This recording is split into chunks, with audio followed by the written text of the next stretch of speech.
On a dans la paracha, Vaishlach, la redoutable rencontre entre Yaakov et Esav. C'est sauvé, Esav de Yaakov, Yaakov s'est sauvé de Esav. Beaucoup d'années. Parce qu'il avait peur. Esav voulait le tuer.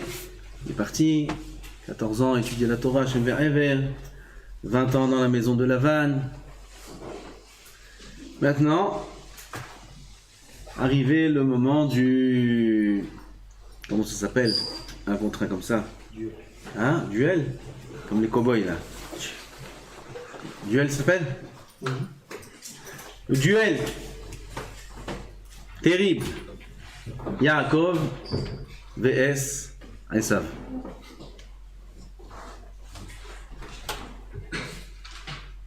Top, Chazal nous disent, c'est écrit dans les psukim, Yaakov se prépare. Il se prépare à la guerre, il se prépare Doron, il envoie des cadeaux, Tfila. Le point qui est un peu difficile à comprendre, c'est la manière d'agir de Yaakov. Tu t'es préparé à la guerre. Donc, il a ses enfants, les Shvatim, ils étaient très puissants. T'as fait les tfilotes. T'as envoyé des cadeaux. Des tonnes de cadeaux. Trois groupes. Un jour d'intervalle. C'est toute une préparation, c'est sérieux.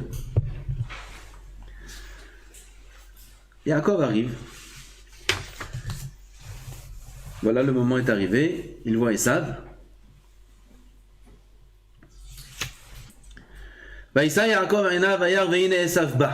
Voilà, il voit, il lève les yeux, il voit Esav arrive. Arbar meot ish, avec lui 400 soldats très puissants. Il arrive Yaakov, il se met en devant tout le monde, en avant. Et Yaakov commence à se prosterner 7 fois. La prosternation de la Torah, hein, c'est pas ce que nous on fait à la Tfila, à l'Armida, on se prosterne. Ishtahavaya, partout il y a écrit comme ça dans la Torah, comme ça le Gemara dit Masechet Megillah, c'est Pishut Yadayim Beraglaim.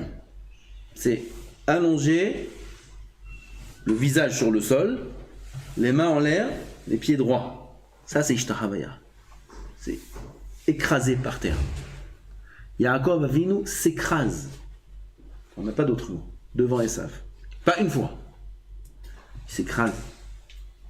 Il se relève. Il s'écrase. Il se relève. C'est Yaakov. Il s'écrase. Il se relève. 7 fois. Qu'est-ce que c'est ça? Tu t'es préparé, hein? Doron, Milchama, Tfila. Viens en sécurité. Viens avec la Emouna. Viens avec la confiance. C'est quoi cette ishtadlout là, a priori? C'est une ishtadlout qui est pas selon la hauteur du bitachon de Yaakov. Si on connaît le niveau de la Emouna de Yaakov, on perçoit ça comme un surplus de bitachon, un surplus d'ishtadlout. Yosef, il a dit 2 mots, il est resté 2 ans en prison. Ah, Yaakov, t'exagères. 7 fois devant ce rachat. Adoni et ça, Adoni, mon maître.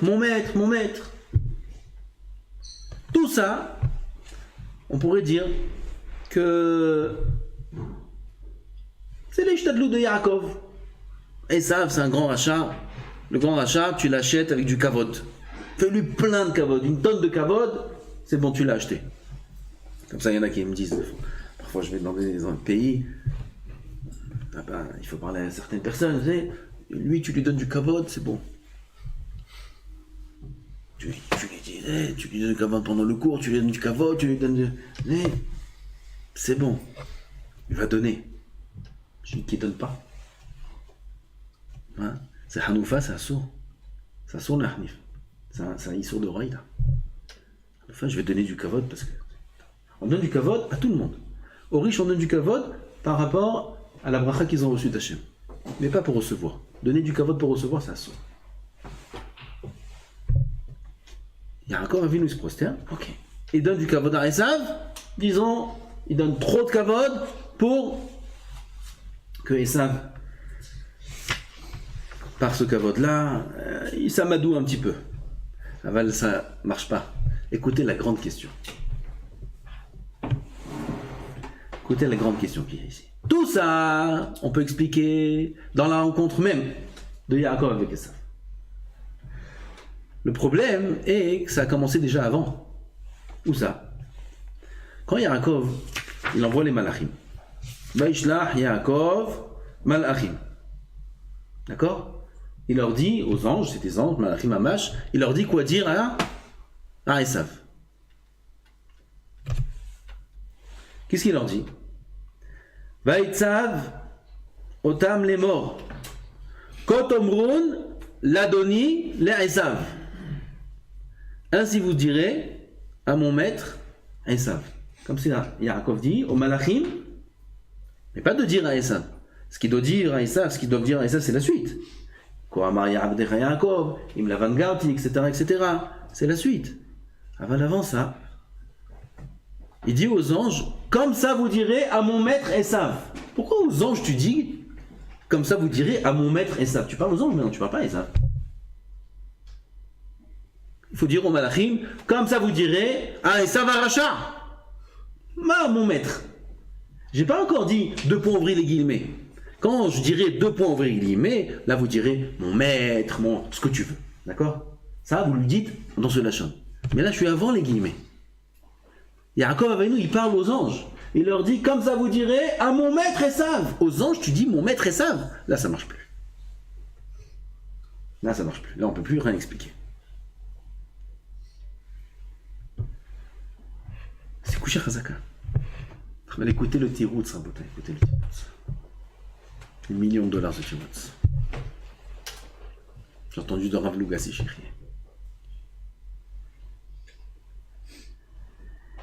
Il dit le Zohar Kadosh sur ce passage-là. Je lis un peu le lachon du Zohar. Tov nikle ve'avedlo. C'est un passage de Michelet. Tov nikle, c'est bien que l'homme soit nikle. Nikle, c'est kalon, c'est se rabaisse, se fasse honte. Ve'avedlo, et qu'il soit serviteur à l'autre. C'est bon pour l'un. Da Yaakov. De qui on parle dans ce passage? On parle de Yaakov. Da Yaakov. Que quoi? Delevata lieve aved lo veishlot alav. Il explique le Zohar. Tov nikle, c'est bien que l'homme soit rabaissé, se rabaisse devant l'autre. Pourquoi? Pour que l'autre devienne ve'aved lo. Si un homme se rabaisse devant l'autre, l'autre devient son serviteur. On ne connaît pas ce truc. C'est un bon truc, ça. C'est un bon sot qui nous dévoile le Zohar. On va voir comment ça marche. Continue le Zohar, il dit Tahazé. Viens voir. Yoter Chochma ve'akivu avad Yaakov beda. Plus de Chochma et de ruse. Yaakov il a fait dans ce coup-là. Yoter mikol de avad l'Esav. Plus que tout ce qu'il a fait à Esav jusqu'à maintenant. Il a fait de la ruse, Yaakov à Esav, oui, il lui a fait des coups. Des brachot, des trucs, il s'est sauvé, il vient, il a envoyé des cadeaux, il s'est prosterné. Non, ça c'est la prosternation, c'est ça dont on parle. Dans ce coup-là où Yaakov, il se prosterne, où Yaakov, avant de voir Esav déjà, il considère Esav comme étant son maître, il a fait plus de ruses que toutes les ruses qu'il a fait jusqu'à maintenant. Regardez ce qu'il dit le Zohar. Esav, s'il savait Esav, le coup qu'il est en train de lui faire Yaakov, qu'est-ce qu'il dit le Zohar? Avec Katil les garmés, Esav se serait suicidé. Jusque là ça va. Esav se serait tué avant qu'Yaakov lui fasse ce qu'il le fait. C'est-à-dire que là il se passe quelque chose de très grand. Yaakov il est en train de faire un retournement de situation avec une intelligence incroyable, une ruse incroyable, que si Esav il savait ce qu'il est en train de lui faire Yaakov maintenant, bien Esav il le voit, il se prosterne, il se prosterne, il dit Yallah ya Habib, encore, combien 7 fois? Yallah tu veux encore 7? Il il est content. S'il savait, il dit le Zohar, ce qu'il est en train de lui faire Yaakov, il se serait suicidé à Esav. Parce qu'il est en train de le rendre esclave. C'est quoi ce secret-là? C'est Zohar HaKadosh. Comment on fait? Comment ça marche?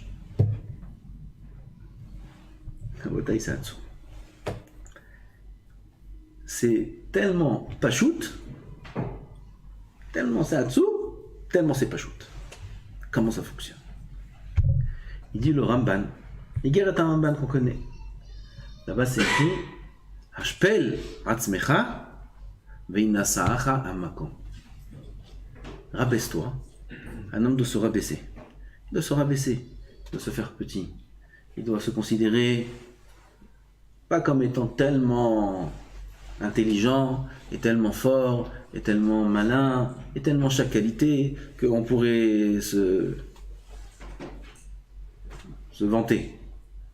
On se vante chacun de ses qualités. Ashpel atzmecha, rabaisse-toi. Un homme doit se rabaisser. Ve'inyasacha hamakom, et là, Akadosh Baruch Hu va te faire monter, va te faire grandir.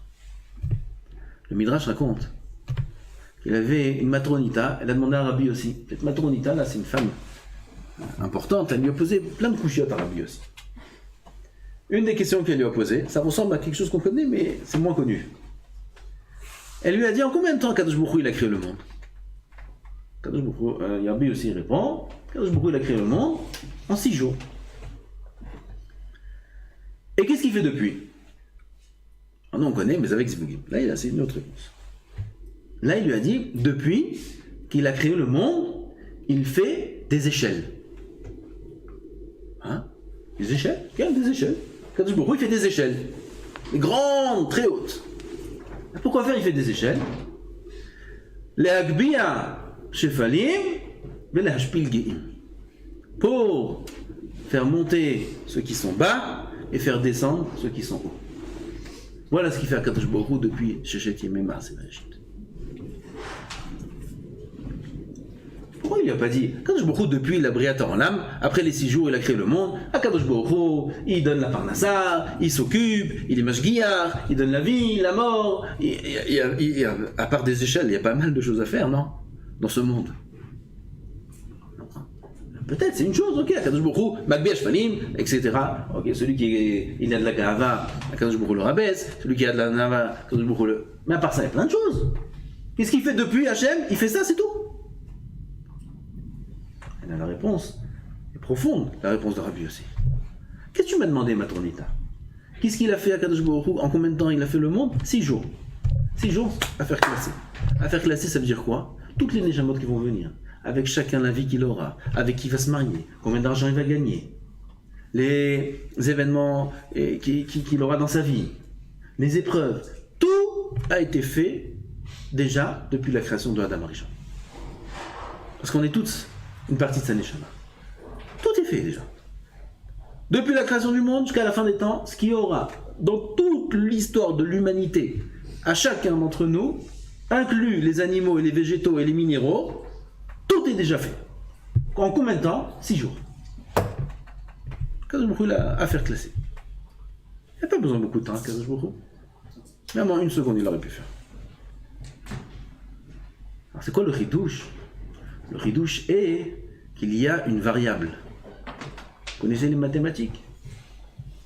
Il y a les variables. Il y a un élément qui peut faire changer les choses. Ça veut dire tout est fixé en 6 jours. Après tout le reste du temps, Akadosh Baruch Hu, il fait varier les situations de l'homme. De quoi ça dépend? Où il se place. Alors il y a juste des échelles pour ça. Il y a besoin d'échelles. C'est tout. Où l'homme se place. Si l'homme se place en haut de l'échelle, Akadosh Baruch Hu, il le prend, il lui fait descendre l'échelle. Jusqu'en bas. Si un homme dit non, moi je suis en bas de l'échelle. Toi t'es en bas de l'échelle, Akadosh Baruch Hu, il fait monter en haut de l'échelle. Jusqu'en haut. Ça, c'est le secret de Yaakov Avinu. À Emet, on a vu ça déjà dans les Imaot. Les Imaot Akdoshot. La première, Sarah Imenu. Elle pleure pour avoir des enfants. Elle supplie pour avoir des enfants. Elle supplie Abraham. Elle supplie Hachem. Pas d'enfants. Non seulement pas d'enfants, elle n'a même pas le moyen d'avoir des enfants.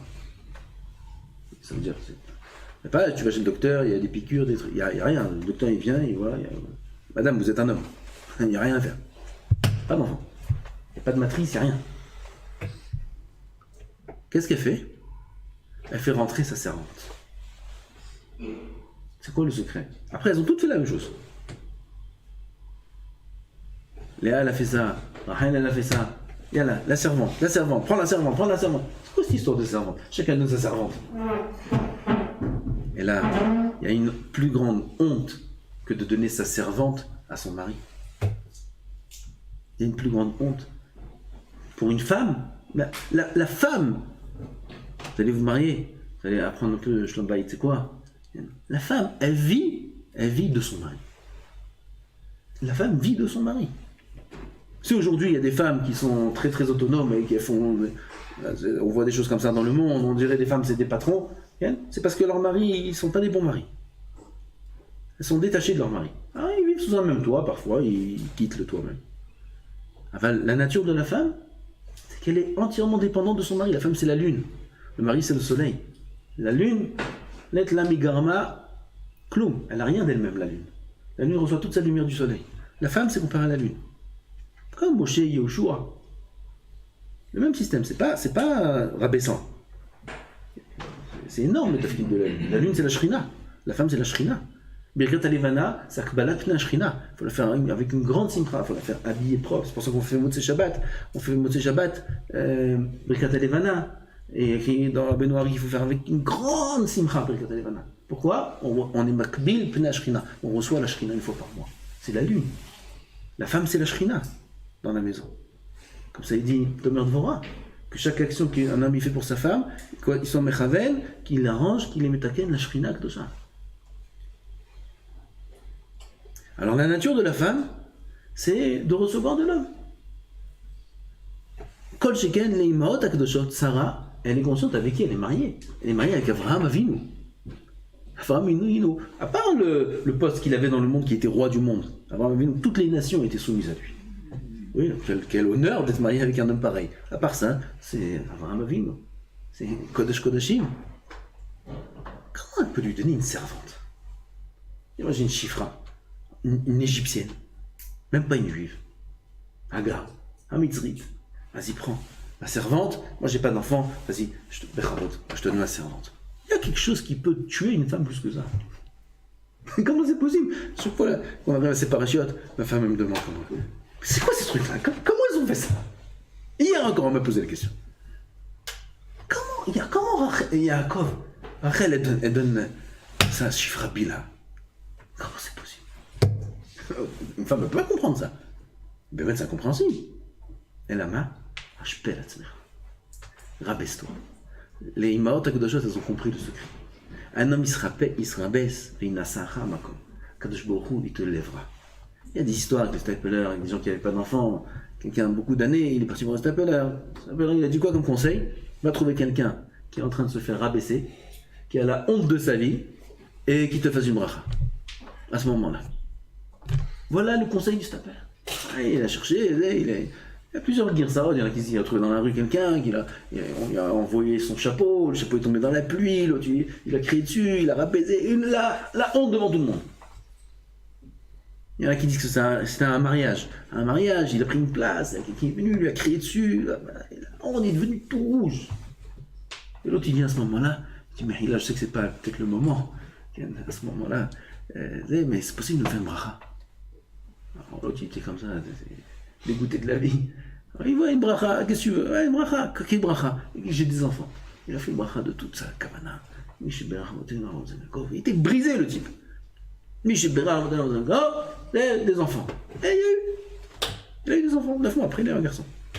On s'en rend compte dans le newspaper. C'est un doigt. C'est le secret des Imaot. Un homme, il se rabaisse, Kadosh Baruch Hu, il élève.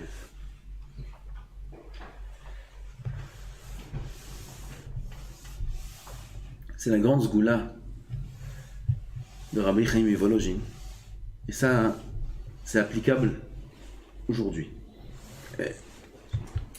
Il dit, là-bas c'est écrit, ça marche. Même nous, faites-le, ça marche. Ça marche à tous les coups. Si un homme, chas v'shalom, il a des dynimes sur lui, des dinim, ça veut dire quoi? Il a des épreuves, et c'est dur, il a des peurs, il a des événements qui arrivent, qui peuvent être dangereux, toutes sortes de choses, des situations qui sont compliquées. Des problèmes de shalom, baït, avec sa femme, avec les enfants. Une sgoula qui fait enlever de lui tous les dinim, tous les mékatrigim. Aucun danger peut lui arriver à ce moment-là, même, ils disent là-bas, même il y a une histoire comme ça, que si on tire une balle, pistolet, on tire une balle, et un homme il dit à ce moment-là cette sgoula, c'est quoi la sgoula? De dire en od milvado, ve'efes zulato, elle peut passer au travers la balle, il n'aura rien du tout. Elle ne touchera même pas. Cloum, c'est impossible, à ce moment-là en tout cas. Après, s'il déconnecte, c'est autre chose. Tant qu'il est connecté à Ensof Baruch Hu, un homme quand il est connecté avec Hachem, mais connecté, c'est quoi la connexion? C'est pas maintenant je suis avec Hachem, et il y a moi, il y a le monde, et il y a aussi, j'ai aussi mon portefeuille dans la poche. Non. Ça veut dire En od milvado. À part Hachem, il n'y a rien. Ve efes zulato. Efes, nul, zéro, néant, n'existe à part lui. Ça veut dire qu'il n'y a rien à part Hachem. Rien. La matière n'existe pas. Rien n'existe. Moi-même, je n'existe pas. Oui, parce que là, ils disent, oui, Hachem, il n'y a que Hachem. Lui, c'est rien. Lui, c'est un nul. Lui, c'est un deux. Tout le monde est nul. Il n'y a que Hachem. Et toi aussi, il faut dire, je suis un nul, je suis un zéro. Pas que les autres. C'est facile. Il y en a qui parlent comme ça. Il n'y a que Boré, Kadosh Baruch Hu, il n'y a que Kadosh Baruch Hu. Qu'est-ce qu'il est lui? Qu'est-ce qu'il est lui? Qu'est-ce qu'il est lui? Et toi, qu'est-ce que t'es toi? Non, moi, c'est... Moi, soi-même, on n'est rien. Lui-même, voilà, il faut s'inclure, sinon on n'a rien gagné. Un homme, il doit s'inclure lui-même. Lui-même, il est nul. Lui-même, il n'est pas nul dans le sens péjoratif. Nul dans le sens zéro. Il n'existe pas. À part la réalité d'Hachem, l'existence d'Hachem, il n'y a rien. Si un homme arrive à ce moment-là à se connecter de cette façon à Hachem, rien au monde ne peut lui arriver. Rien. Ah, mais c'est que j'ai connu... La personne, elle m'a raconté. Le chômage d'Admon Mitanz m'a raconté. Je vous avais parlé une fois de lui, le Marocain, avec les Chassid. Il m'a raconté qu'il était en Routslares une fois, je crois en Angleterre. Il marchait avec deux amis pour aller faire l'Ashgacha d'une cachou de quelque part. Il marchait dans une rue en Angleterre et il voit un goy. Quel héritier devait être un nazi celui-là, il avait deux grands chiens. Des chiens des méchants. Oui, méchants, durs. Et il a vu les juifs comme ça, arriver de loin, au bout de la rue, et il a fait, je sais pas comment il gère ses chiens, hop, il a lâché un chien pour que le chien il aille attaquer. Attaque! Oui? Il a dit, attaque, Toto, attaque. Et il est parti, et le chien il court. Et il le voit de loin, et les autres à côté de lui, ils ont eu peur. Il leur a dit, tenez-moi la main. Comme ça, il leur a dit. Raconte cette situation aussi, elle existe sur d'autres, mais eux, ils ont fait ça. Il m'a raconté, lui-même. Mais il leur a dit, tenez-moi la main. Et ils ont fermé les yeux. Et ils ont dit cette phrase. En od milvado ve'efes zulato. Et ils ouvrent les yeux, ils voient le chien assis devant eux. Devant le chien, comme ça, bouge pas. C'est pas un chien gentil. C'est un chien, s'il attrape, c'est fini. Et le chien, il s'assoit comme ça devant. Et ils ont cru qu'ils allaient mourir. Ils ouvrent les yeux comme ça. Ils voient, il se passe rien. Le chien, il est assis devant eux comme ça. Et l'autre, le gars, là-bas, il est resté comme ça, bête. Un homme milvado, c'est ça la zgoula. Quand un homme s'attache à Hachem, rien ne peut lui arriver. C'est ça le secret. C'est ça, Rabotai, le secret de Yaakov qui se prosterne. C'est ça quand il dit l'Adoni le Esav. Yaakov, il se rabaisse. Il se rabaisse pas dans le sens où il cherche à plaire à Esav. Aucun rapport avec le pshat des psukim. Il se rabaisse dans quel sens? Pour dire En od milvado. Voilà, Esav c'est mon maître. Moi je suis rien. Moi je suis Ephes. À part Hachem, Ephes. Il dit le Zohar, si Esav il savait ce que Yaakov il est en train de lui faire. Pas comme on croit à vue d'œil, il se prosterne, il lui donne du kavod. Il se prosterne, Yaakov il est en train de faire une avodat Hashem, il est en train de te faire un coup maintenant. Même pas en rêve tu peux t'imaginer. Il n'y a que celui qui connaît le secret qui peut comprendre. Il est en train de faire En Od Milvado, Yaakov. Et en faisant ça, Kadosh Baruch Hu mashpil geim. Mashpil geim matbir shefalim. Yaakov Avinu, il est en train de se rendre shafel. Avec ça, pour terminer, on peut comprendre ce qu'il dit Yaakov. Une très grande question. Vaïra Yaakov me'od. Vayetzer lo. Vaïra Yaakov me'od. Yaakov, il a eu très peur de la rencontre avec Esav. C'est pas quelque chose de logique. Yaakov Avinu, lui-même seul, oublie les enfants déjà. Yehuda, Shimon, Lévi, ils sont venus, ils ont tué une ville entière. Shrem. Ah, tu vas dire non, parce qu'ils ont fait la Brit Mila, ils étaient fatigués, tout ça là-bas. Ouais, regarde ce qu'ils ont fait avec Paro. C'est Yosef. Ils sont sortis Yehuda. C'était puissant, ils pouvaient détruire toute l'Égypte. Il dit, tu dis encore un mot, je mets l'Égypte en sang. En sang, comme ça, il lui a dit Yehuda. Un mot, tu dis, qui kamora ke Paro. Tu dis un mot, je mets l'Égypte en sang si tu me libères pas, mon frère. C'est quoi ces gens-là? Un homme. Ils sont venus, Yosef il a envoyé 70 de ses soldats pour attacher Shimon. Avec des chaînes, ils sont venus 70 des soldats de l'armée de Paro. Oui, Paro c'est pas rigolo pour 70, des grands, sont venus, des chaînes à Shimon. Il est venu Shimon, il a attrapé tout le monde, il les a tous envoyés en l'air. Un homme, Shimon. Yosef il a vu ça, c'est pas un... Azarien, c'est Yosef. C'est Shimon qui a fait ça.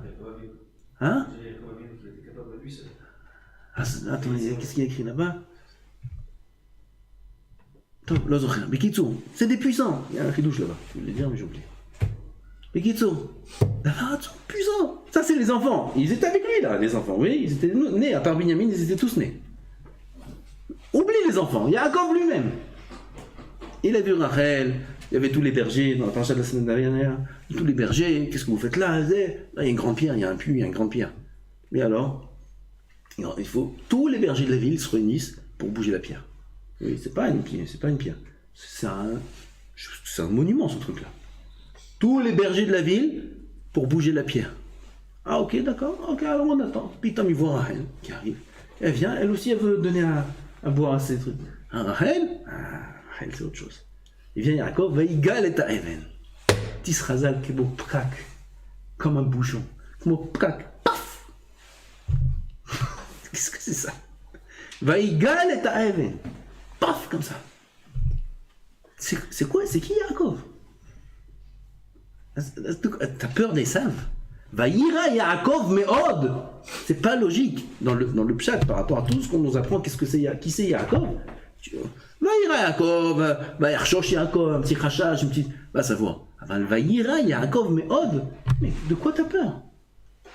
De quoi t'as peur? Toi, tes enfants, pouvaient manger le monde entier, vous pouvez faire. Ah, de quoi il a peur? C'est l'homme ouvert. Abotaï, c'est une davar nifla. Dit le Midrash. On a 4 rois, la Gemara dit ça. 4 rois, ils ont dit chacun une chose différente. On va parler que des deux extrêmes. David Amelech, il dit quoi? Erdof, Oivai, Ve'asigem, Velo Ashub, Atkalotam. David Amelech, il prie Hachem, je vais faire l'armée, je vais faire la guerre, je vais contre l'ennemi. Erdof, Oivai, Ve'asigem, s'il te plaît, donne-moi la force de poursuivre mes ennemis, de les battre. Velo Ashub, Atkalotam, je ne reviens pas tant que je n'ai pas détruit tout le monde. D'accord? Donc David Amelech, il prie Hachem, qu'Hachem lui l'aide au moment de la guerre. Hiskiya Amelech, il a fait notre fila. Il a fait une fila plus sympa. Il a dit à Hachem, moi je vais dormir et tu tues tous les ennemis. Tranquille. Ben mettre comme ça, il est parti dormir. Dans la même nuit, 180 000 têtes de soldats, chefs de soldats, ils sont morts de Sainte-République. 180 000 chefs d'armée. C'est-à-dire, on ne parle pas du nombre de soldats, des millions, peut-être des milliards. Ils sont tous morts. Ça marche cette fille-là? Ouais. Qu'est-ce qu'il a fait à Hiskiya? Rien, il est parti dormir. Qui c'est le plus grand? Hiskiya ou a priori le Pshatma? Je vais dormir, tu tues tout le monde. David Amelech dit, je vais faire la guerre, tu m'aides. Qui c'est le plus grand? Hiskiya, mais c'est impossible de dire Hiskiya. Hiskiya est plus grand que David. David Amelech. Et là, Béhémet, c'est Davar Amok, mais tellement important pour nous aujourd'hui aussi. David Ameler, c'était un puissant. C'est puissant, David Ameler. Il avait de la force. Il a battu Goliath. David Ameler, il prie Hachem, et pendant sur le nom. Moi, je veux pas de Nissim. Pas de Nissim. Moi, je vais aller faire la guerre.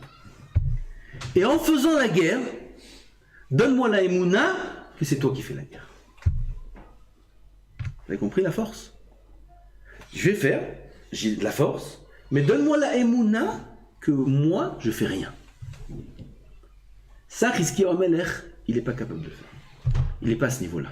Hizkiyahu Amelech, moi, si je vais faire la guerre, c'est sûr que je vais un petit peu, pas beaucoup, mais au moins 1,5% me mettre en confiance et m'appuyer sur mes forces. Même si je sais que c'est toi qui fais tout, Hachem. Mais quand je vais aller faire la guerre, c'est dur. 100% c'est que Hachem. C'est très dur. Ah non, mais c'est qu'il a des qualités. C'est qu'il a des... Bien sûr, toutes les qualités elles viennent d'Hachem. Bien sûr que l'homme lui-même, il a une chokhma. Il va mettre sa ruse, un plan de guerre. Il va faire ci, il va faire ça. Comment un homme, il peut agir tout en ayant la émouna à 100% qui fait rien. C'est très dur. Ça, David Ameler, il avait ce niveau-là. David Ameler, il dit quand il a battu Goliath, Hachem, lo gava libi, velo ramu ainai. Chazal disent, sur quel événement il a dit ça, David? Sur Goliath. Hachem, lo gava libi, mon cœur, c'est pas élevé. Lo ramu ainai. Rabotai, vous savez c'est quoi l'histoire de Goliath? Mais c'est un film. Ah, c'est un film. L'histoire de Goliath, je sais pas comment c'est dans le film. Mais dans les textes, c'est la folie. Tout en Israël d'un côté comme ça, tout en Israël avec le roi Shaoul, personne pendant des semaines. Goliath il est là, Gadef, allez venez, personne n'ose bouger. C'est quoi l'histoire de Goliath? Là-bas tous les Pélishtim et Goliath seul. Il dit on fait un contre un. Allez prenez un de zé, celui qui me bat, on est tous vos serviteurs. Shaoul, un Melech, il était puissant, Shaoul, qui c'est qui va y aller? Personne ne veut y aller, personne. Et lui, pendant quelques jours, des semaines, plusieurs jours, il est là, mais Gadef, il les insulte, il les maudit, il est, allez, venez, vous êtes des hommes, venez. Il vient un petit nar, David Ameler. Il n'a pas appris la guerre, il n'a pas appris rien du tout, un jeune homme. Il vient, il dit, Shaoul, j'y vais. Shaoul, il l'a pas cru, personne n'a cru, personne n'a fait.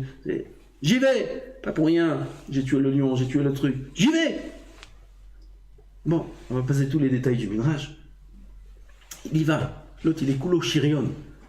Goliath, à part sa taille, sa force, sa cruauté, il est entièrement vêtu de Chirion, de une armure. David Ameler, hein? Cuirasse. Toute la tête aux pieds. Avec pas que l'armure, aussi le bouclier, l'épée, bref. David Ameler, il vient, regarde. Lance-pierre. Maintenant, tout ce qu'il y a de beau là-dedans, c'est qu'il y a du Thibaut. Il y a des spectateurs ici, là. C'est pas un petit truc en tête à tête derrière une forêt. Oui, c'est un spectacle. C'est un spectacle. Et en plus, un spectacle intéressant. Oui, c'est poids lourd, ultra lourd contre ultra plume. Ouais, t'as déjà vu un combat comme ça? Je crois pas que ça existe. Tu le vois comme ça, et l'autre il est tout comme ça. Allez, regarde un combat. Qui n'irait pas à un combat comme ça? Il devrait faire de l'argent d'ailleurs avec ces trucs-là. Qui n'irait pas voir un combat comme ça? Géant, 120 kilos contre 50 kilos. Donc c'est intéressant. Et puis c'est pas qu'un combat intéressant, c'est l'enjeu de l'avenir de l'Armée Israël. Donc les gens ils regardaient, ils étaient comme ça. David il vient, il bat Goliath. Ici, Meniflaot, il vient sur une pierre, paf, Goliath il tombe. Il y a des échanges de discussions incroyables. David il luttait comme ça, l'autre comme ça, l'autre comme ça. le Midrash, c'est très beau. Il vient David, fait une tefila à Hachem, la pierre elle fait un pacte avec le fer il laisse passer la pierre elle rentre dans sa tête, Goliath il meurt. Goliath il tombe, en plus il tombe même pas en arrière, il tombe en avant. David il vient, il coupe la tête de Goliath, il prend la tête. Un beau time. Avec toute la Hanav que tu veux, d'accord? Oui. David Ameler, Hanav, tout ce que tu veux. C'est pas possible. Une joie, l'Echvod Hashem, bataille l'Echvod Hashem, une fierté, une simra, voilà, on l'a fait. Et puis c'est pas un enjeu, c'est la folie. Ça vient avec un petit peu quelque chose. David Ameler, Allah Shalom, qui c'était David Ameler, il vient, il témoigne. Hashem lo gavah libi, il parle à Hashem. Hashem, il est bochen klayot valev, quand il sait ce que tu as dans le cœur. Il proclame David Ameler, j'ai pas eu même pas un soupçon de gava. Velo ramou enai, même pas dans mon cœur, les yeux même, ils sont pas levés. Toujours la tête baissée comme ça. Hanav, comme il est parti avant, il est revenu. La même chose, le même David, la même Hanava, la même simplicité. Qui c'était David Amelech, comment on arrive à des choses pareilles? C'est David Amelech. C'est le secret d'Yaakov Avinu. Yaakov Avinu Behemet, il était très fort. Et au niveau physique, il fait de Esav une bouchée. Comme il a fait comme ça avec le rocher, cac, il a enlevé le rocher, il lui enlève la tête aussi, pareil. Pareil. Et justement à cause de ça, Yaakov il avait peur. Ze vaïra Yaakov, ma pirouche, vaïra Yaakov, Yaakov il dit, je vais aller voir Esav maintenant. Si chas v'shalom, je vais aller en m'appuyant sur mes forces, j'ai tout perdu. J'ai tout perdu et je risque même de perdre contre Esav. Et là, qu'est-ce qu'il a fait Yaakov? Vaïra Yaakov, il a rentré en lui la ira. Il s'est mis en situation de peur. Yaakov Avinu, naturellement, il ne peut pas avoir peur. Il est fort. Il est rentré sa peur. Il a commencé à réfléchir. Et si jamais peut-être il va frapper les enfants, et peut-être il va faire ça, ou peut-être moi je vais tuer même. Rachid dit, ou lui va tuer, ou moi je vais tuer. Je vais être puni. Peut-être je vais aller au Guénam. Peut-être. Il a rentré dans son cœur la peur. Pourquoi? Pour se remettre entièrement entre les mains d'Hachem. Et pas s'appuyer en rien sur ses propres qualités. Parfois, on a l'impression qu'on va faire des choses. Regardez dans les drachot, on fait des drachot. Une fois, il y a un rave qui m'a dit, j'étais à Saint-Brice. Il y a un rave qui m'a dit là-bas, bravo, la Seouda Shlishi, parle.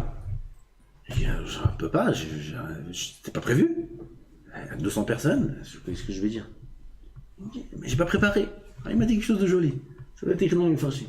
Il m'a dit un passage qui dit Vedarashta vechakarta hetev veine emet nachon esta toreva azot.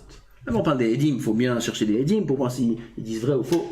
Il dit Vedarashta vechakarta hetev. Quand tu vas être bien dorèche, bien rocker, tu vas préparer une belle dracha, bien préparé, bien construit, tout. Veine esta toreva azot. Tout sera la panim. Pourquoi quand un ami prépare, il vient avec une sécurité. Il dit là, je vais faire une dracha de folie. Dracha de folie. Quand le bourru, il a fait des échelles. Où t'es dans l'échelle? Ah, t'es là. Alors, attends, tu vas voir ta dracha. Sarah. Catastrophe. Personne ne t'écoute, tout le monde dort, tout le monde truc. Catastrophe. Alors, quand un homme, il n'a pas préparé, il ne sait pas, qu'est-ce que je vais dire? Qu'est-ce que je vais faire? Entre les mains de qui il se remet? Que Hachem. Que Hachem, il est où dans l'échelle? Il est tout en bas. Ah, bon national, qu'est-ce que je vais faire? Qu'est-ce que je vais dire?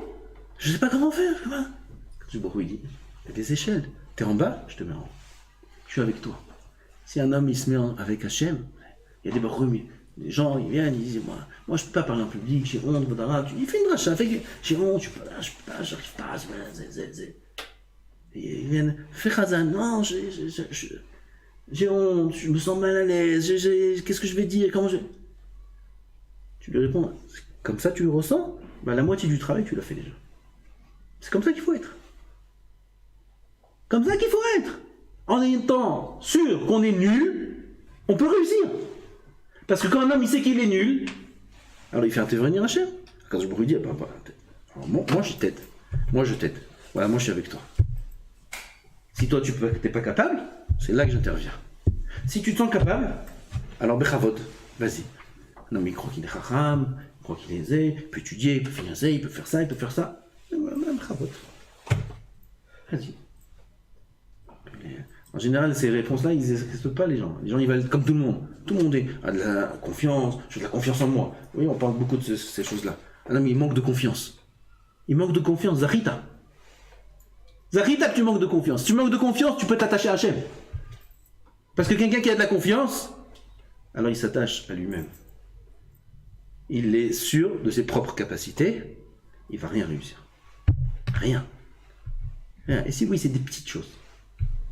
Alors si quelqu'un se détache, se vide complètement de sa korivot, c'est ce qu'il fait Yaakov. Yaakov, il est très fort. Il se vide des capacités qu'il a, des qualités qu'il a. Vaïra Yaakov, il met la peur dans son cœur. Il se prosterne devant Esav. Il dit Adoni Esav, Esav c'est mon maître, je me prosterne devant lui. Il s'efface complètement. Là, il fait intervenir Hachem. Là, Kadosh Baruch Hu est avec lui. Et c'est comme ça qu'on doit faire aussi, nous. Toujours mettre Hachem dans notre vie. Mettre Hachem, espérer en Hachem dans notre réussite. Le manque de confiance en soi, c'est une qualité. C'est une qualité si on sait bien l'orienter. Quand un homme n'a pas confiance en lui-même, et il va mettre sa confiance en Hachem, il réussira. On peut avoir des qualités et aussi les faire, comme Yaakov. Yaakov, il avait beaucoup de qualités, mais il ne veut pas s'appuyer sur ses qualités. David Amelech, il avait beaucoup de qualités, il ne s'appuie pas sur ses qualités. Kadosh Baruch Hu, c'est lui qui fait, c'est lui qui gère. Enon milvado, ça c'est le secret, les shtachavayot de Yaakov. Ça c'est le pirouge, Vaïra Yaakov meod. Pas Chas v'Shalom qu'il avait peur d'Esav. Et là il a effacé en lui les capacités qu'il pensait qu'il avait réellement, pour ne pas s'appuyer dessus, pour s'appuyer que sur Boré Olam. Et comme ça, un homme est réussi dans tout ce qu'il fait. Si on est ma'amin, que Enon milvado. C'est pour ça que Kadosh Baruch Hu donne des épreuves. Pourquoi Hachem lui donne des épreuves? Qu'est-ce qu'on fait quand il y a des épreuves? Un homme il y a des épreuves, qu'est-ce qu'il fait? Filote. Alors les tzadikim, il prie, il se retourne vers Hachem. Et ça marche, ça s'arrête, les épreuves elles s'arrêtent. Pourquoi? Parce que c'est ça le but. Pourquoi on est dans ce monde? Pour s'attacher à Hachem, pour glorifier Hachem, pour montrer que c'est lui qui gère. C'est pour ça qu'on est dans ce monde. Alors quand on oublie parfois, qu'est-ce qu'il fait Hachem? Il envoie des épreuves. Ah, tu m'as oublié? Alors maintenant tu vas te rappeler de moi. Il envoie des épreuves, il n'y a pas d'argent, il n'y a pas ci, il n'y a pas ça, on s'angoisse pour ci, pour ça. Des épreuves, qu'est-ce qu'on fait dans les épreuves? Ah, on vient en recrâle. Je t'en supplie, on pleure, je t'en supplie, Hachem, Hachem. Ah, maintenant t'as compris, c'est pas toi, t'as compris que c'est moi. Tout s'arrange. Ça rejoint ce qu'il dit le Chuvot HaLevavot. Si un homme il s'attache toujours à Hachem, tout il fait dépendre d'Hachem, il n'y a plus d'issionot, il n'y a plus d'épreuves, il n'aura jamais la pauvreté. Il sera toujours assasié, toujours bien. Pourquoi? Il n'y a pas de raison de lui amener des épreuves. Comme ça, on a étudié ensemble, dans le Chuvot HaLevavot. C'est le même yesod. Hachem Yizaken ou toujours, Hachem. Chiot be'emunah shlema. Amen.